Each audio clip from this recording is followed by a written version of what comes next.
Why is your breast like this? At the point I even started having low self-esteem, I didn't know what was happening to my breast. My breast was sagging. You have breast cancer. Part of the treatment, they have to cut off your breast. I listened to them telling me how this cancer is going to change my life. Imagine anybody that have survived cancer. Let's talk about the loss of hair. Yes, of course.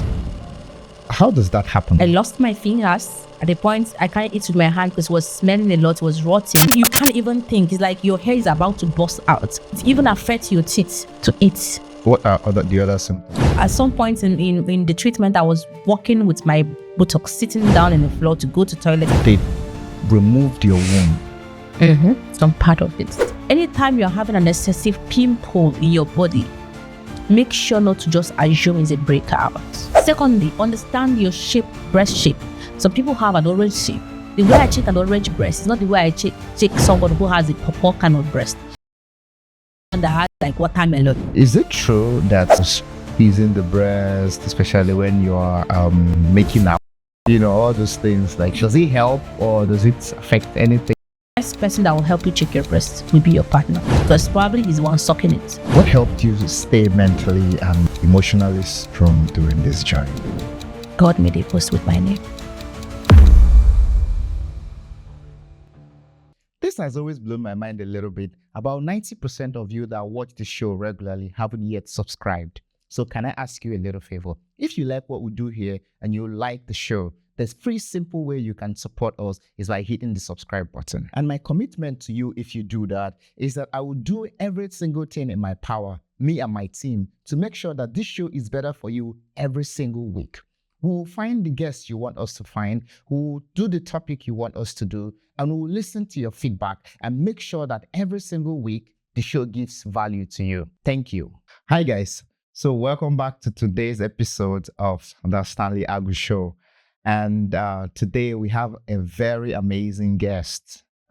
She is a TEDx speaker. She is a cancer survivor, right? That's mind-blowing and amazing. It's just so amazing. And today she's going to tell us a little bit about her journey and so much more. So, I mean, a lot of things. And without further ado, I would like to introduce you guys to Ruth. Hello, Ruth. Hi. Welcome to the show. It's really nice to have you on the show today. Yeah, I'm still thinking if I'm in the show or not.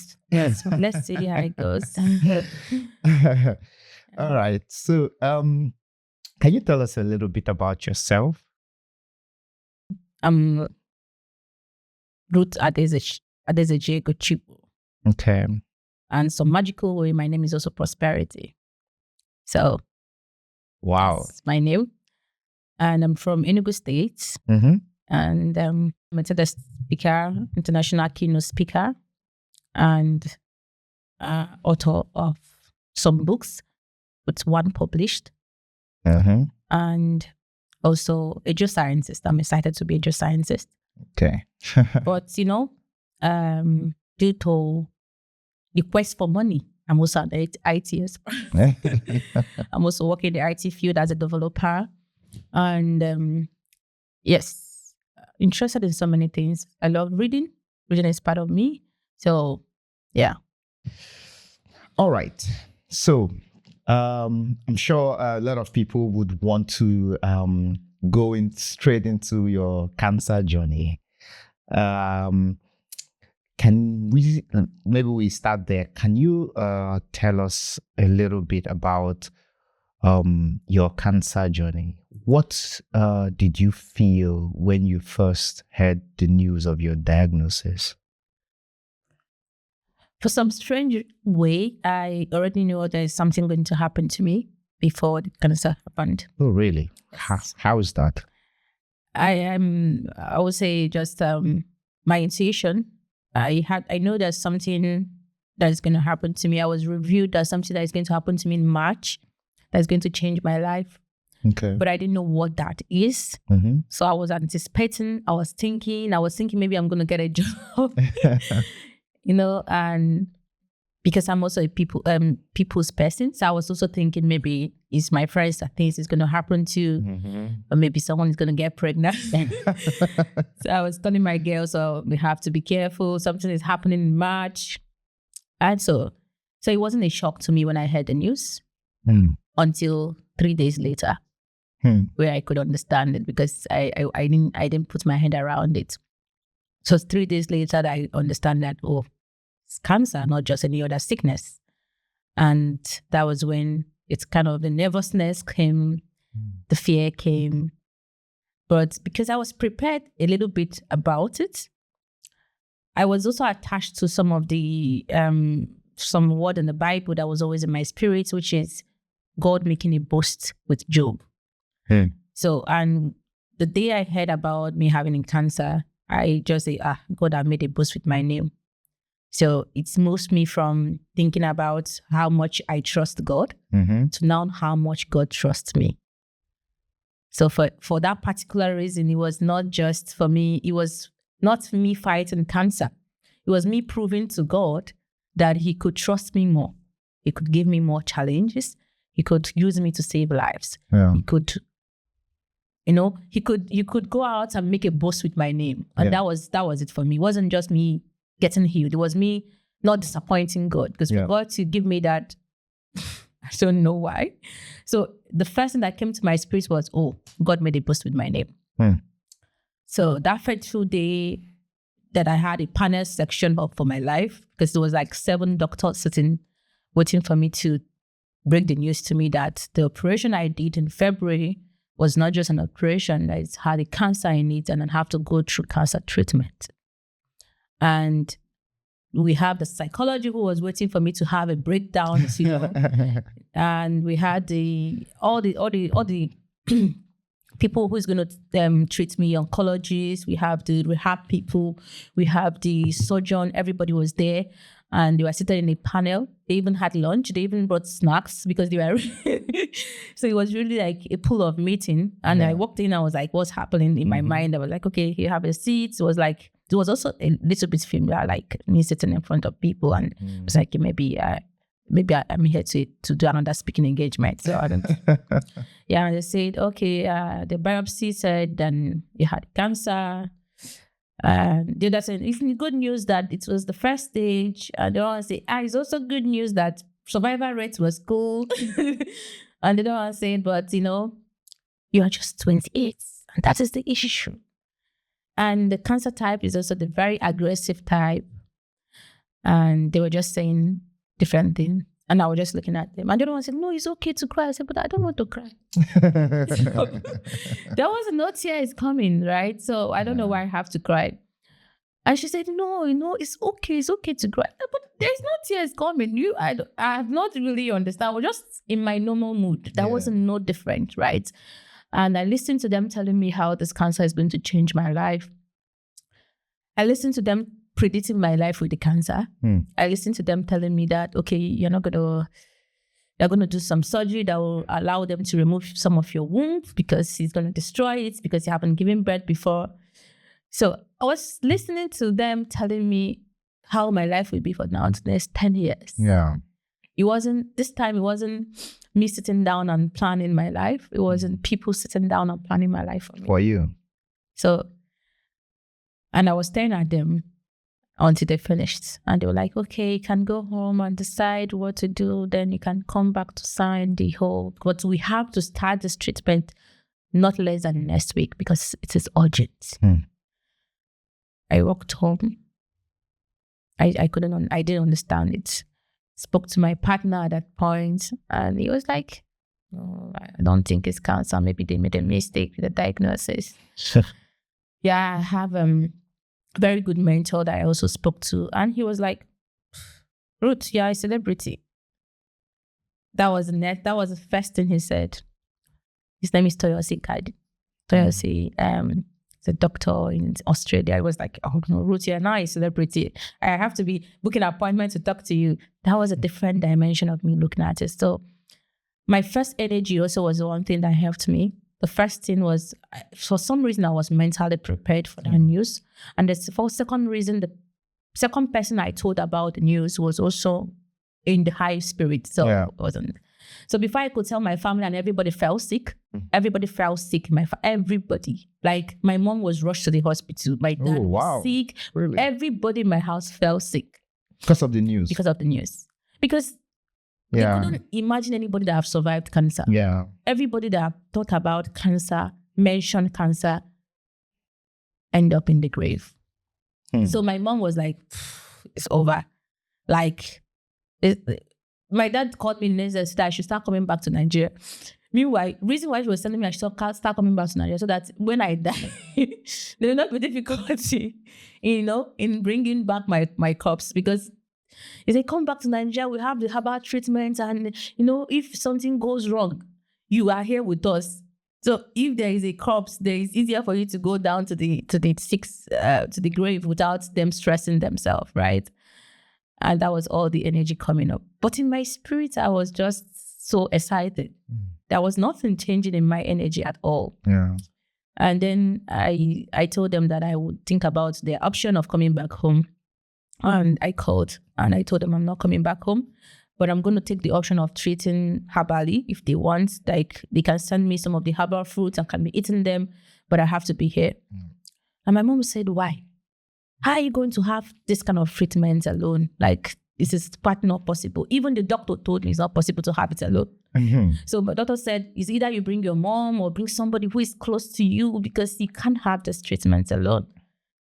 But I am not sick. I'm not feeling sick. I don't think I will be sick. That was my mind. So I was like, I'm also somehow a little bit alpha in nature. So I hardly believe there's something I can do. And when you say I can't do something, that is actually when I want to do that thing. So that was also a bit like, okay, people have never done it before, let me do it, that kind of a thing. And then I went into the treatment. So that was the first start for me. Yeah. That's wow. What helped you stay mentally and emotionally strong during this journey? God made a post with my name. That word changed my dimension.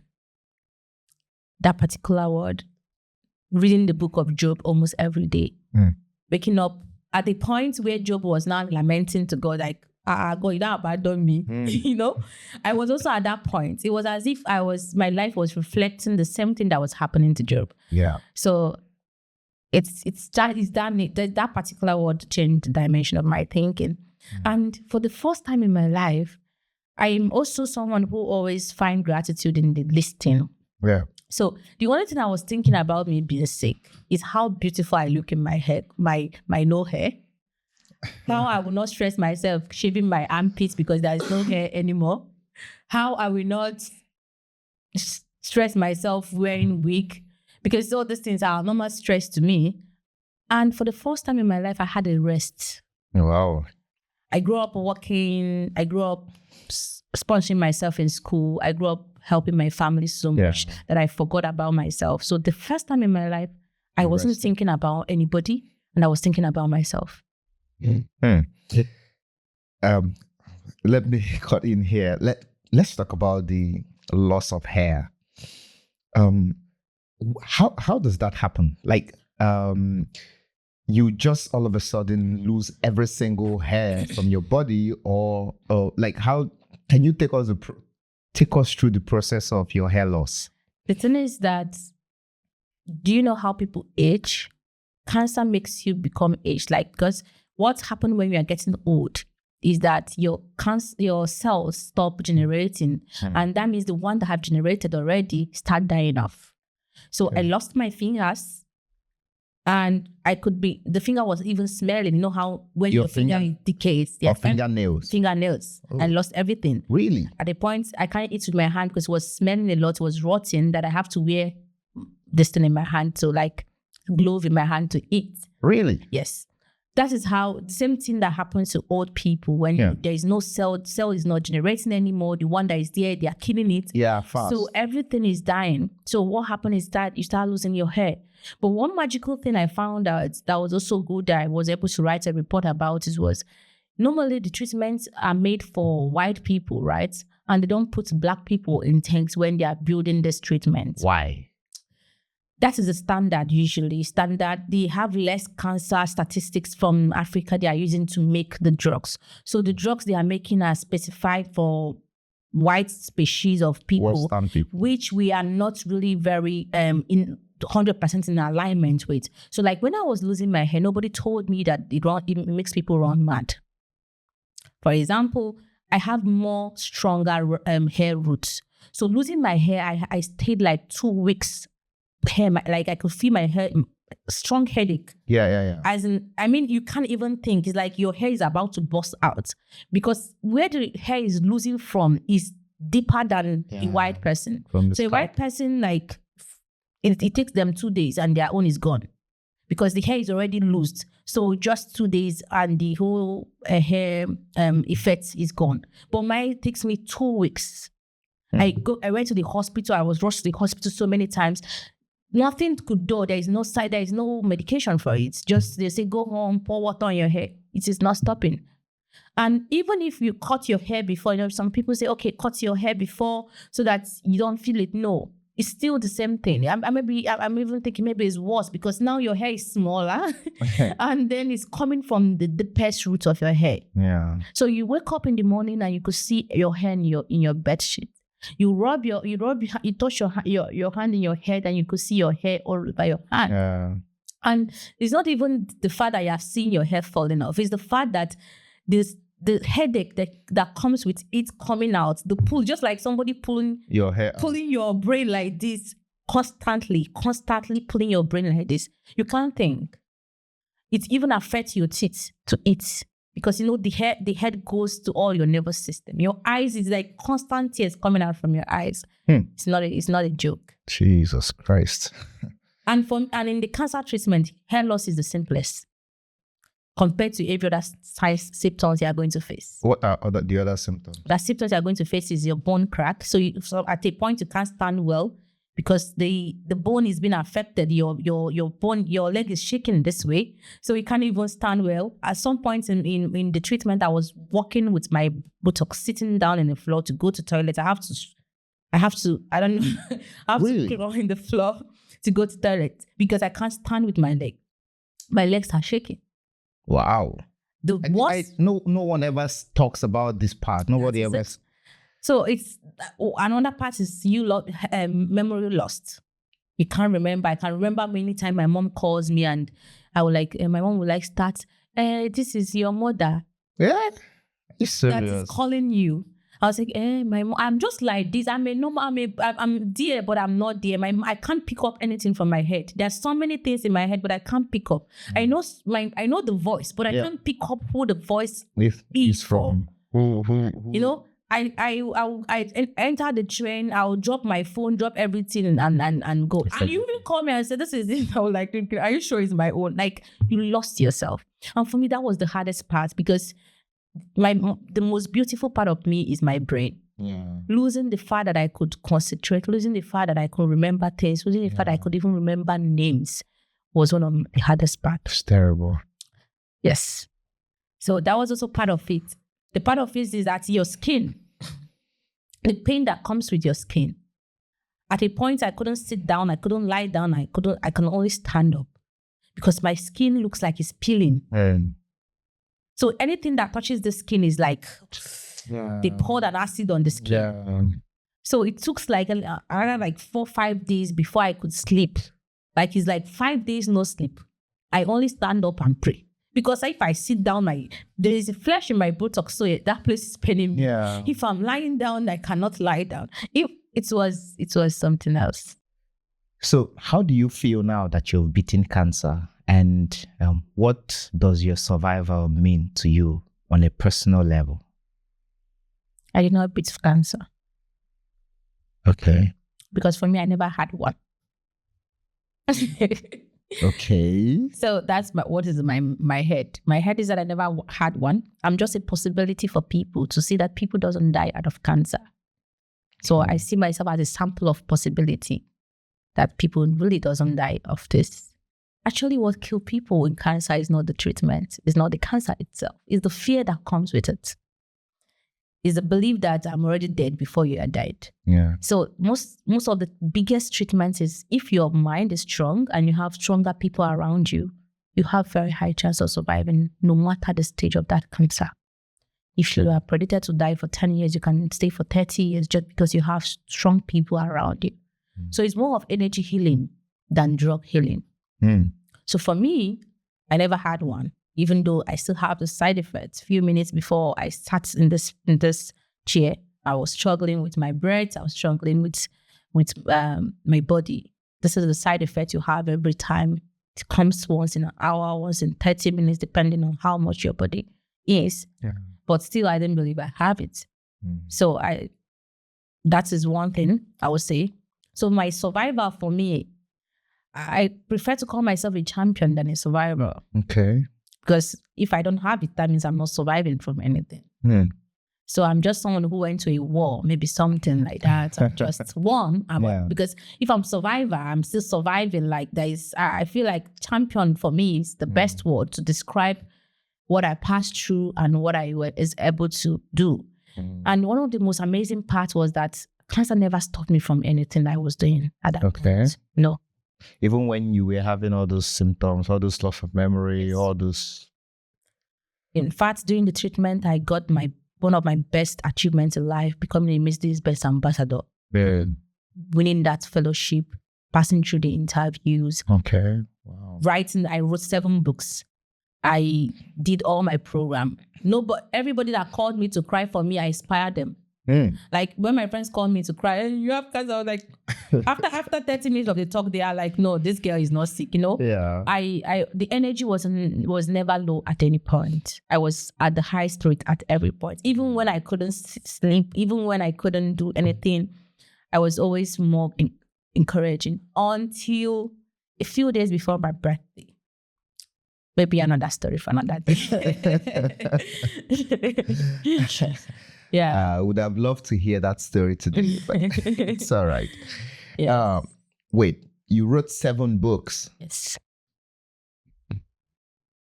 Wow. Where did all that energy come from, even in the midst of this turmoil? I will say I'm a special child. I've always been this person. I've always been the person that I have passed through things that people never believed someone would pass through and survive. Even apart from cancer, other things in life, things have, it's really, I've been in so many of this, most unimaginable experience any lady can have. I have had them. And maybe those things are things that built my resilience. Yeah. And the fact that I hardly see bad in anything, no matter how bad that is, I looked at everything with gratitude. So that also is one thing that helps me, right? And I would not say the energy is from anywhere. I would say it's from God, because it's Him that made me this way. And yeah, that's what I would say. Have you published any of the books? Yes, one is out this October, which is the one just the market survey kind of book. Okay. And then because I have the 4 books is about the cancer series, and then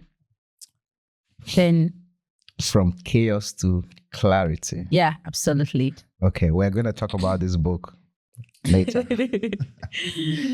All right. So, moving forward, right? Did your battle with cancer change the way you view life? Yes, it does. In what way? In the people aspects. How do you mean? How so? First of all, I became more grateful to people than to life.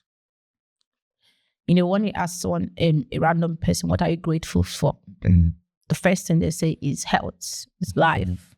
But for me, I'm grateful for people before life.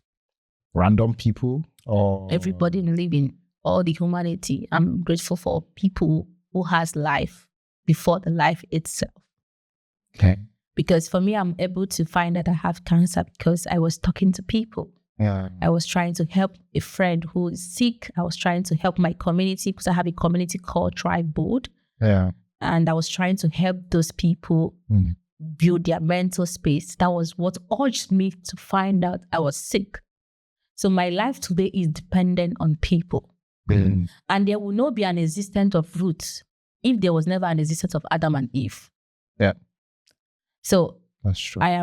Everything I do is the reflection of how does it impact humanity? How does it impact people? Mm. So that's one view. And the second view is that I understand there is nothing like regret. The word "why will it be you" should be why. It shouldn't be why will it be you. It should be why is me. So when I face things, instead of why will I be the one facing, I was like, why is me? Why was I choosing to face this? That is my next question. Not why. What's the reason why it have to be me passing through this? I'm looking at it in the other way. That I'm facing it. Yes, I've accepted it. So what's the power in me that is giving this condition or this stress or anything to come to me? Mm. And then I'm looking at it from my inner self, looking at it at what I have in me, and that makes me have I will say the courage to face that. But when I'm looking at it as on a question level, why will it be me? It gives me the external future of something attacking me, and then I have to fight back. And in the fight, anything fighting, there's always frustration in it. Right. So I've gotten to a level of life where with the exposure I have with the treatments, everything should be me. Yeah. You know, I've seen or heard on social media when people have cancer, it always leads sometimes to amputation. Is that true? Sometimes amputation, like they have to cut off a part of your body, you know, or something like that. And you have breast cancer.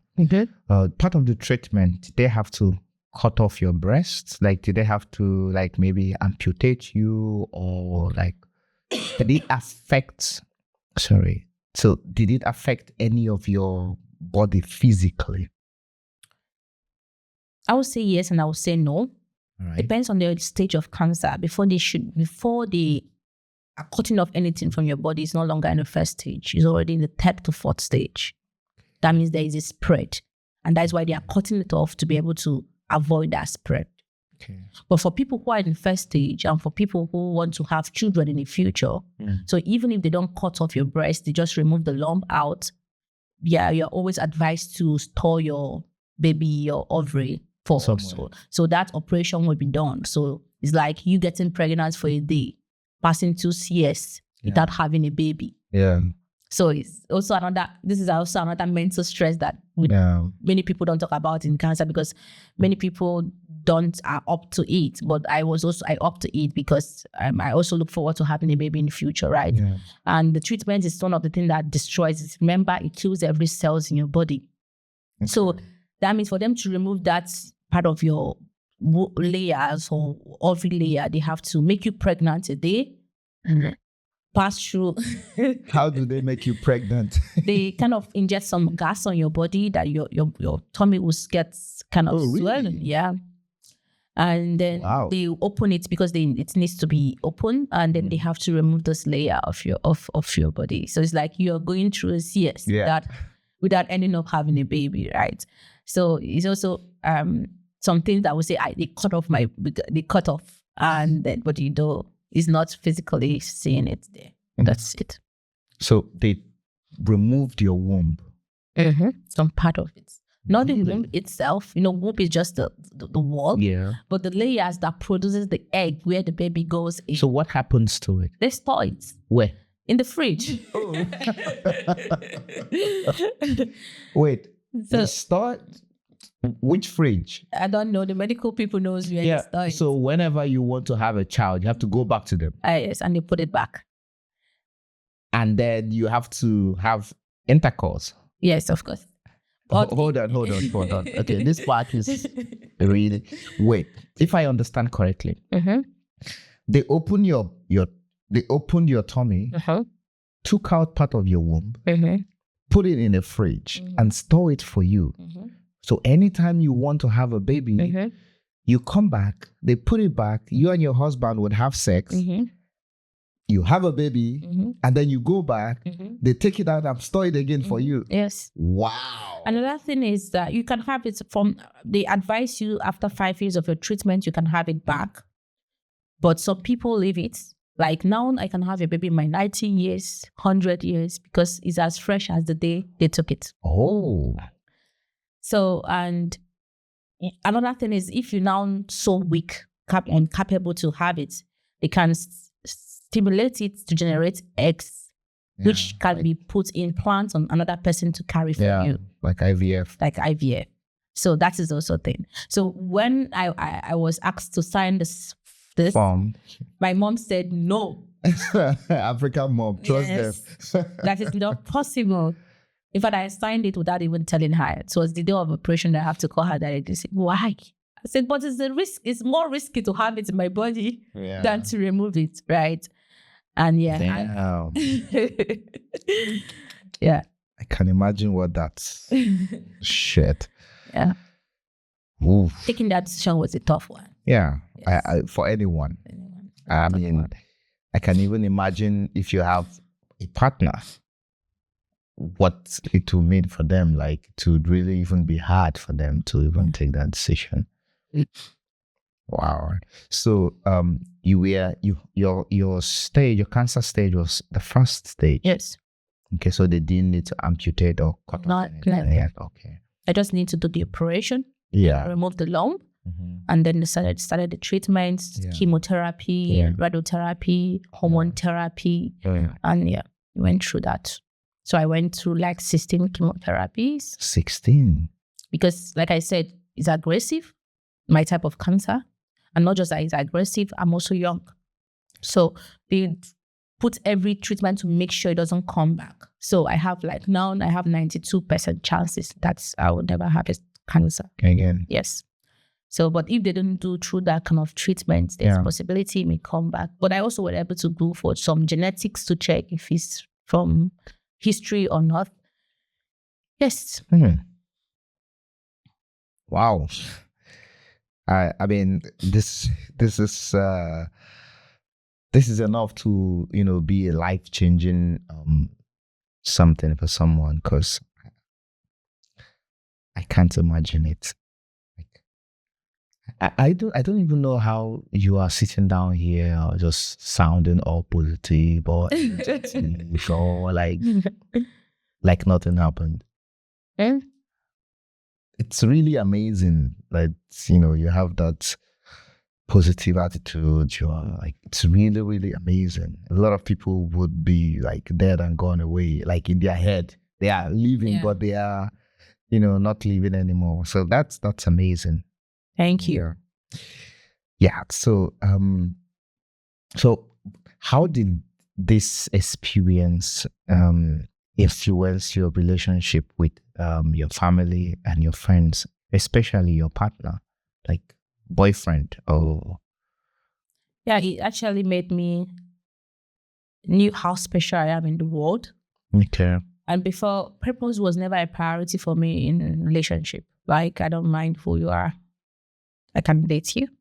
Okay. But after the treatment of cancer, I got to know that I was not just a passerby. I have to impart life. So I have to be able to partner who can be able to accommodate such kind of mighty purpose. Yeah. So and when you cannot accommodate it, when it's not in alignment with his own purpose, so I have to. So I lost my relationship after my cancer. Really? Yes. He left because of it? No, not because he left, because I told him to leave. Why? Like I said, it doesn't have the capacity to carry my purpose. Sorry, how do you mean capacity to carry your purpose? It takes a king to be with a queen. Okay, I'll save that quote. Right? So he is not a king. He's a king, but not for the queen like me. For another person, he's a perfect. But for me, with my mighty goals and what I'm doing. He doesn't have the capacity to meet me in that level. But was he supportive of you during the journey? Yes, he was. He was supportive. Okay. I have also friends that were supportive. But it's not about the treatment of the cancer. It's about what I'm doing next. Yeah. It's about the future of where I'm heading to. It's about the purpose, like I said before. It wasn't a thing to me. It was like normally, I know I'm ambitious from day one, but I wasn't seeing how mighty my purpose is. But until I felt it, I felt the generation I want to change. In fact, I stopped going to church. Really? Yes. Why? Because it's enough church I already have. What do you mean is enough church? The ministry I'm already into is enough church. Preaching cancer is, for me, is enough preach. I don't need to preach more thing. That is my own salvation. So every Sunday, instead of me going to listen to a pastor from here or listen to a priest, I sit down and preach about cancer. Make sure somebody's life is saved. So what is your religion? I'm a Catholic. No, like now that you're not going to church, you're not practicing religion anymore. I am. How do you practice? I can do my mass online. So you still join online? I still join online, but I mean, I don't have the time to go to church community because I have another. So you don't go to the building? Yes. But you're still going to church? I still pray. I was, now you're explaining that. Yeah. So what I mean is that I am not now attached to the religion because I feel like I have a lot of things to do, ministry to do. I feel like the cancer call is a ministry on itself. Yeah. So this ministry demands me to put my attention. So you are the priest of it. I'm the priest of it. So I'm the one that's like this October, I've spent almost 7 million naira doing cancer campaign. Yeah. And this is the money that I would have given to priests, maybe for a tithe or something. But that's just what I wanted to mention there. How do you fund this program? By yourself. For now, it's fully funded by me. Yes. No sponsors? No sponsor at all.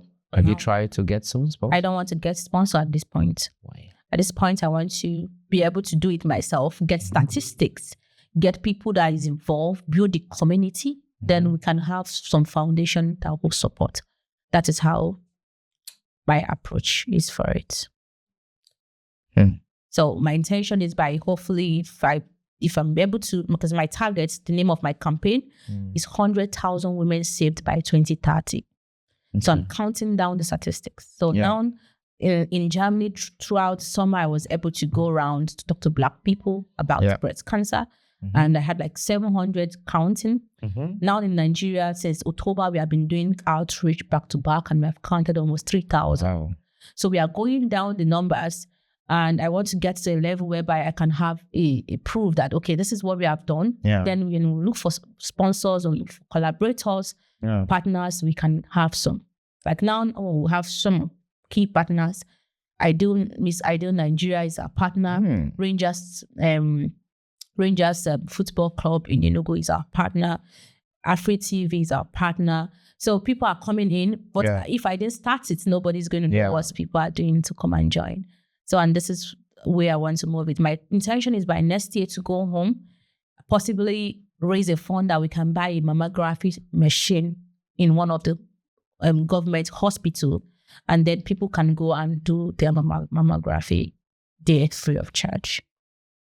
So, are there things that you were afraid to do before, but now you face with so much courage and without fear? Yes, I suffered from rejection a lot from my childhood. So I was afraid to lose things. So I was, even though the thing doesn't suit me, I want to still keep it, And now that I know my purpose, I was more clear of where I'm heading to. Sitting down 8 months sick, only thinking about myself, gave me a lot of clarity about how my manifestation on life could look like. Yeah. So I know exactly if this is not suiting me, if it's not in alignment. So prior to now, success for me is achieving things, having, but now success to me is alignment. Yeah. How am I aligned to my purpose, right? So before I couldn't say no to anything that is not aligned to my purpose, but now I could say no matter how beautiful that is.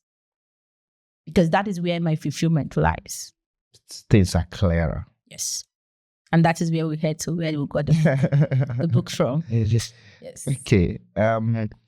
So before we talk about the book, I would like to ask you one more question. Okay. How has your relationship with your body changed since the cancer? The funny thing is that I was having the symptoms that something was wrong with my breast for a long time. Well, I was giving it different name. Okay. I saw my breast going sagging, changing shape. Mm-hmm. I was like, maybe I lost weight. Mm. I have been with somebody and someone like, why is your breast like this? You that is even small, you're supposed to have a more standing breast, but your breast is sagging. At the point, I even started having low self-esteem. I didn't know what was happening to my breast. My breast was sagging. Normally, it's supposed to start strong. Stand up because I'm slim. Younger. I'm slim. I don't have a heavy breast. It took me a lot of time to work on my self-esteem on my breast before I can open my clothes, Outside. But now I have a justification for that. It kind of gave me a little bit consoling, right? Yeah. And normally before, I put my mom perspective every time. Perspective of you have to be this way, you have to dress this way. My perspective now is I have to think about will air enter my body because I have flashes as a cancer survivor. So now I have to wear clothes that air will enter my body. Now I have to, during the summer, I need some vitamin D, not so much in some part of my body because I have some radioactive elements from the radiation I did. So my fashion sense is not as, I go deeper into thinking about it more than a normal person. Yeah. Also, the colors that I put on my body too, I also have an effect to my mentality. So if something is so darky, it may not give me so joy. But if I'm putting on yellow, and it's kind of the colors and everything just goes into it, I would say. Yes. Wow. Did it affect your sense of femininity, beauty? How you look as a girl. When you look at the mirror, you're no more seeing that slay queen, all those, your shape. Like, did it affect any of those? I was never a slay queen. I've never tried to be one. So, and growing up, I was accused a lot of being a lesbian because I behave like a guy so much. So, cutting my hair, losing my hair didn't affect any shit about my personal femininity. I think it even built it because now I know how to make up. Before you don't used to make up before. Before I don't know how to draw eye pencil, but when I lost my hairs, I have to draw eyebrow and so that it can look like there is hair there. Yeah. So it even brings back the feminine energy that was lost. So it's like the other way around for me. You get so having this because not only your skin also gets wrinkles. So when my skin was getting wrinkles, I have to start using vitamin C every day. I now have a routine. Before, I don't care about skin routine and everything. So now you have the culture of cancer made me had a routine. So I would say it didn't lose my femininity. It actually brought it back. Yes. Oh, wow. Yeah. Okay. That is different because I know a lot of women, on social media, they talk about how they don't look beautiful in their eyes anymore. Yeah. And, they lost because women say they are at the right places, the hourglass figure, they've lost all that. Yeah, the thing is, I remember when I went to get the hair replacement because the hospital gives you a new kind of hair. Yeah. And some people cut their hair, give it to them to use it to do wig for them. While some people you go to get a hair replacement. So when I had a meeting with the hair, it's like a normal. It's like a hospital meeting again because of hair replacement. And they were all sitting down to tell me that I know you will lose your hair. But don't worry, you're still beautiful. And they were just singing so many sermons. Or like, I don't care. I was like, I wish my mom would hear this because actually I'm not cutting my hair because I want to respect my mom who says, please don't cut your hair anymore. So it wasn't a big deal for me at all. Yes. So has your hair started growing back? Yes, it has. It started growing back. It's really going up and I love it. Okay. I wanted to tell you to show. The hair? Yeah. Yes, of course. Oh, wow. It's now like my sister could actually make this for me, and it was like, wow. It was a happy moment for us. Like she tried to make this hair, and it was a happy moment for us. So okay, the hair thanks is for going. showing. But let me tell you again, the hair texture become different. Before, my hair was stronger than this. Yeah. But after the cancer, the new hair that grows becomes softer. So I have a better handout than before. Yes. That is also a good news. Wow. Yeah. You heard that. That's a story for every woman that also passed through, like, oh, I had a better kind of hair structure than before. Yes. Okay. The last thing I want to ask is breast cancer.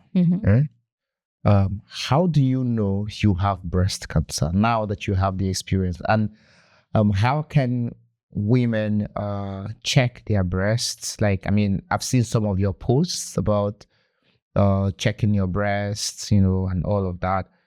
Because I mean, you, by God's grace, got diagnosed early in the first stage, right? And that helped save your life, right? So how can women, a lot of women out there that don't know anything about breast cancer, check? How do you do it? Like palpate your breast, like all those things. Can you show it? Yes, it's quite simple. Okay. It's not up to 3 minutes to check your breast. But the thing is that not just checking lungs, because when people talk about breast cancer, they're only interested in lungs. And before lungs actually start growing, so many things have happened inside your body. How do you know? Your hormones is changing. Just I always mention it to people when I'm in the webinar. I told them that anytime you're having an excessive pimple in your body, make sure not to just assume it's a breakout, a burnout or something. Go to the hospital. Pimples? Yes, so many pimples in your body, especially for ladies, because that means there's some change in your hormones. Yeah. That means that a hormonal imbalance happening there. Secondly, understand your shape, breast shape. Some people have an orange shape. The way I check an orange breast is not the way I check someone who has a purple kind of breast. It's not the way I check the one that has like watermelon. So depending on your type of breast, it will depend on the movement of check. Okay. Then the second thing you check is the physical check, right? Rashness, deepening, like dimple like this, if you have a deepening like this. On your breast. Or upwelling, or having your discharge from your nipples. Or maybe there's a change in your nipples, color or something. That all these things are things that shows there's something happening on this breast. If your breast is getting sagged, that means you're going to be having a lot of stretch mark on that breast because it's getting sagged.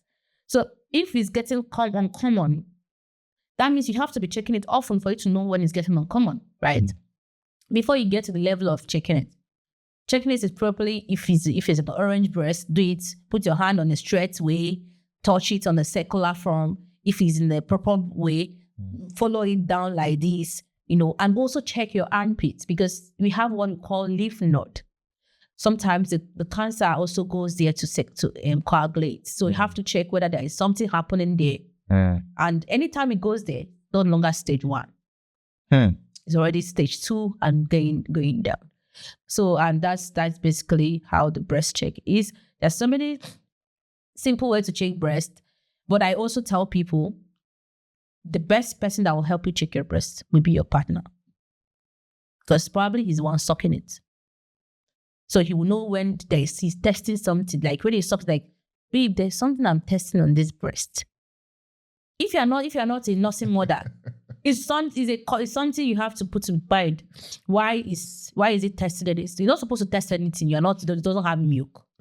So, but once you can test something, there is something happening in the breast. Once you could find out that when you wear your bra, the bra is not as fitting as it's supposed to be. Maybe there's a change in shape happening in the breast. So now I'm working with so many IT guys on trying to find some little bit innovation on how somebody can simply have detect lump without going to mammography. And we are hoping that the project goes further by next year. That's awesome. I mean, I have one funny question. That that question was supposed to be my last one, but as you mentioned something, I want to ask. So, you were talking about how your partner can check your breast, all right? This question is funny, but might sound stupid, but is it true that pressing the breast, like, squeezing the breast, especially when you're making out, help, or making love, help, the breast, like massaging it, like, how you, all those things, like, does it help or does it affect anything? It doesn't help, but it will help you notice there is a lump. I mean, at that moment, the person is not thinking. If I am pressing and there's something that I would not even know. When there is a lump or when there is issue with the breast, you may start feeling more pain than. So when you press the girl's breast, when you are pressing it so much, it's paining me. The nipples is paining me. That means there's something. Or if you're sucking it, don't suck it. It's paining me. It keeps saying it 2 times, 3 times. Maybe it is time for you guys to go and do mammography. Away. Right. So if she's done, another thing, she will lose sensation in that breast. So if the breast is the most, the place, what do they call it, point? the point that when you touch that, she's and then all of a sudden you are sucking breast from today to tomorrow, nothing they happen. Like so you have to make sure that why are you losing sensitivity here? What's happening. There's that point. So yes. Okay, let me bring my mind. I thought it got out.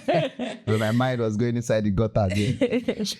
Okay, so tell me about your book. From chaos to clarity. What inspired the book? What is the book about? And who is it for? Can you tell us a little bit about your book? It's quite an honor to speak. This is the first time I'm speaking about this book. Yeah. It's quite an honor to speak about the book. Yeah. I would say the person that inspired me to write this book is my brother. Okay. Yes, his name is David Chipo. Shout out to David. But he's a DJ. They call him David Smooth. Yeah. My brother is super talented with different kind of thing. But for some reason, I feel like every time I look at him, like, this guy, are you confused? I always ask him this question. You have so many things going on in your head and you don't know which one to do and which one not to do. And out of love for him, I said that this is 3 years back. I started reading self-help book about clarity. I joined the Clarity Challenge 2021. There is a Clarity Challenge happening and I joined it. Not because of myself, because I've always been someone who knows what I want to do. Yeah. So, but I was doing it because of my brother. But what made me decide to write a book, because my plan was just to understand how to help my brother, help him to always because he is talented. He has a lot of resources come to him, a lot of ideas come to him, but he doesn't know how to, arrange it and make it aligned things he's supposed to do. There's a lot of chaos in his head. So I was just learning because I need to help him direct what he's doing. But what made me to now decide to write it as a book was when I started facing similar things. Oh. So during the treatment, remember I told you that I lost my memory and I have to pick up things in my head. So at that point, I started getting frustration. I was at the edge of having depressed because the very part of my body, which is the most valuable part of my body, is being lost, which is my brain. Yeah. So I was not asking myself, what can I use to find I was I'm lost. I need to find myself back. Yeah. If I can't use my brain, there's nothing again for me, right? Yeah. And then instead of me keep feeling frustration, for one day, I just had a light in my heart and I decided to accept it. I've been a star girl all my life. Anything I put my mind to, I've been in a star girl all my life. But going to school now, struggling to understand what the professor is, struggling to remember what I've read was threatening to me. And that day, I decided to, instead of me thinking about how frustrated I am, remembering things I've studied, I decided to accept it. Yeah. Yes, it's not bad. Maybe I was 100 before, but now I'm 80. So it's not bad for me to be 80. 80 is also a pass mark, right? And then I started asking myself, what are part of my body? What are part of the thing I do that I don't struggle to understand? And part of that thing is talking. And part of that thing is writing. So I told myself, let me focus on these things that I don't feel lost when I'm doing. When I'm talking, I don't feel lost. I can open my mouth and talk. That's why I could write 7 books, because how I was writing the book is when it's coming to my head, I'm recording it, and after I transcribe it, and then I could see what I've said. So I started putting my effort on that, and in exploring that part of me, communication, I started putting it in different angle, and it's quite amazing what I've achieved with communication. Tomorrow I'll be going to her career, the biggest women expo in Europe, and I'm not going as a student, I'm going as a speaker. Wow. The person that nominated me told me it took her 15 years to get to this level, to this table that I am going to in 2 years of being in Germany. Wow. So it's a very big mile for me. It's really, really. And I'm not just talking, I'm hosting a panel. Yeah. Like the whole panel idea strategies was brought by me. You guys need to put this on the table. Yeah. And I'm talking about self-worth. Yeah. I'm talking about navigating career transition. Yeah. And so that's what I would say in that regard. Wow. That's really amazing, Ruth. You're doing a lot. I mean, I think since you spoke about this book here first, that means I'm getting a copy. Yeah, that's not an issue. That's not an issue. So the book that is on camera. The book is coming with a workbook. Okay. Actually, the book is just little. 50 pages. But it comes with a workbook, because you really need to decluster your mind to be able to get them. So if you get a book, hopefully you're going to get a free workbook. Yeah. And that's what we are looking forward to. So for who this book is for, it's for people who is like my brother. Yeah. People who is like me. Or even people who are focused. Because sometimes you're focused and yet you're not productive. And you're asking yourself, but I'm focused, why am I not productive? So there's actually a thin line between what we call a cube and what we call a rectangle. Yeah. So you need to understand whether you are in a cube or you are in a rectangle. And it happens only by your perspective. How do you view it? Are you viewing it as a cube? Or are you viewing it as a rectangle? So remember, we don't see things the way it is. We actually see things the way we are. So for you to see properly, you need to understand where you are. Please. Ruth Chibo, ladies and gentlemen. All right. Thank you so much for coming on the show, for every single insight, all your positivity. I'm really inspired, and I believe that a lot of people that are listening right now are also inspired by your journey. All right. I want to say that you're an amazing person, and you should keep being this way. Sky is beyond your limits, Ruth. Thank you so much. One of my mantra I want to say is, whatever you are, be a good one. That's one of my, I don't play with it. And my core values, I like to mention them again and again, is authenticity. Yeah. Once it's not authentic, what is not the rawness of who you are, you need to look at it again. Because that is the only place you can become the best version of who you are. Sure. Yes. Thank you for that. Thank you. Thank you so much. Okay. And with that, we've come to the end of this episode. Thank you so much for tuning in. If you have not subscribed, please subscribe to our YouTube channel, or follow us on Spotify, on Apple Podcast, or wherever you're listening to us from. All right. I want to say bye for now.